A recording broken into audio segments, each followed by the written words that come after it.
Vie meilleure, RVM.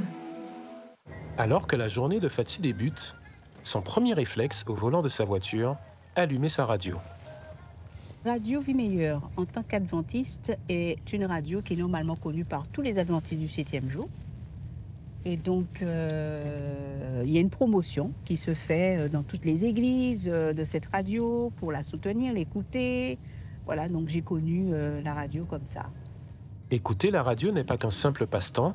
Pour Fatih, c'est une obligation. Fatih travaille depuis 20 ans au sein de cette radio associative.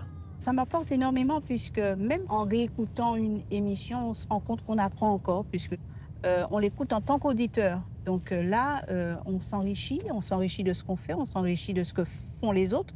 J'aime beaucoup échanger avec l'autre. J'aime beaucoup parler. En plus, j'ai l'impression d'avoir accompli une belle chose auprès d'un individu. Passer de l'écoute à l'animation et à la direction demande une transition fluide. Fatih jongle habilement entre ses rôles. Pour elle, la communication n'est pas qu'une affaire d'ondes, mais aussi de gestion et de leadership au sein de l'équipe.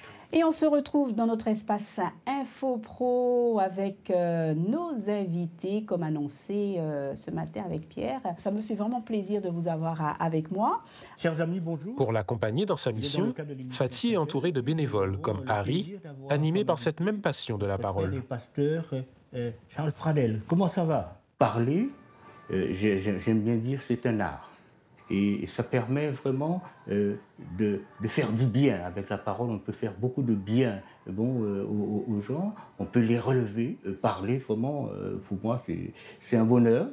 Et parce que ça fait du bien. Absolument. Merci beaucoup. Merci à Pierre également, qui a la technique.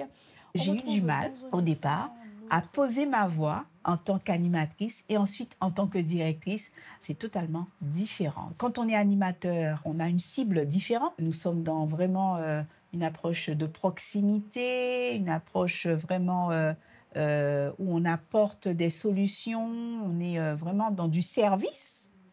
Mais lorsqu'on est directeur on parle en tant que directeur, manager, nous sommes dans de la gestion, nous sommes dans un accompagnement d'une équipe, nous sommes dans une responsabilité aussi que nous avons. Donc, notre parole sera différente, le ton sera différent. Au fil de sa carrière, Fatih a enchaîné les formations, affirmant son engagement pour l'excellence et le professionnalisme. Bien qu'elle ait acquis de nombreuses compétences entre 2001 et 2015, le diplôme le plus précieux à ses yeux est celui qu'elle a obtenu enfant, celui de jeune prédicateur. Petite, j'ai été intégrée dans des classes d'école du sabbat. Chaque semaine, j'avais des thèmes à développer, à apprendre avec mes parents. Et effectivement, des tours de table se faisaient, qu'on ait envie ou pas de parler, puisque l'idée, c'est de pouvoir être en mesure d'échanger, de partager sa foi avec les autres. Donc, bien évidemment, ça passe par l'art de parler. Et il y a des personnes qui payent très cher ce type de formation, savoir parler en public, etc. Alors que là, j'ai reçu cette formation gratuitement et de haute qualité. Comme chaque samedi, Fatih et sa famille se rendent au service de l'église. Ici, la parole prend une dimension sacrée au cours de ces classes d'école du sabbat, devenant un moyen d'échange, d'apprentissage et de connexion. Gaël, le mari de Fatih, joue également un rôle crucial dans cette communauté en tant que moniteur, en animant une classe chaque samedi. Chacun dit ce qu'il a retenu, ce qui l'intéresse, ce qui l'a marqué dans la leçon. Donc je suis là pour donner la parole, animer et faire passer, donner à chacun la possibilité de s'exprimer. L'école du sabbat accompagne les membres dès leur plus jeune âge, offrant aux enfants un espace pour développer l'art de parler et renforcer leur foi, comme Claudiane, la fille de Fatih. Parfois, on rigole bien sur un thème ou autre chose. Ce que j'apprends à l'école du sabbat m'aide beaucoup à l'école primaire. Ça m'aide à parler à mes professeurs, mais ça m'aide aussi à parler à mes camarades.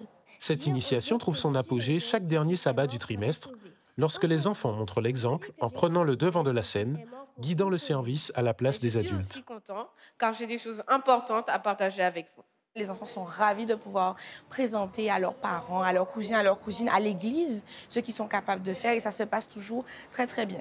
Je ne vous cache pas que c'est beaucoup de stress et beaucoup de préparation, mais c'est quelque chose qui est excellent de manière à ce que les enfants soient capables de tenir un oratoire et de faire les choses convenablement. Ces aptitudes à s'exprimer s'avèrent essentielles tout au long de la vie. Pour Fatih, l'école du sabbat ne fut pas seulement une formation spirituelle, mais aussi une véritable école de leadership. Ça emmène à vraiment à développer des compétences de management, des compétences de gestion également. Donc tout ça, ce sont des situations qui m'ont vraiment aidée dans le cadre de ce que je fais aujourd'hui en tant que directrice. De son rôle à la radio à son implication dans l'Église, la parole est le fil conducteur de sa vie. C'est un outil puissant, une compétence précieuse qui permet de partager, d'éduquer et d'inspirer.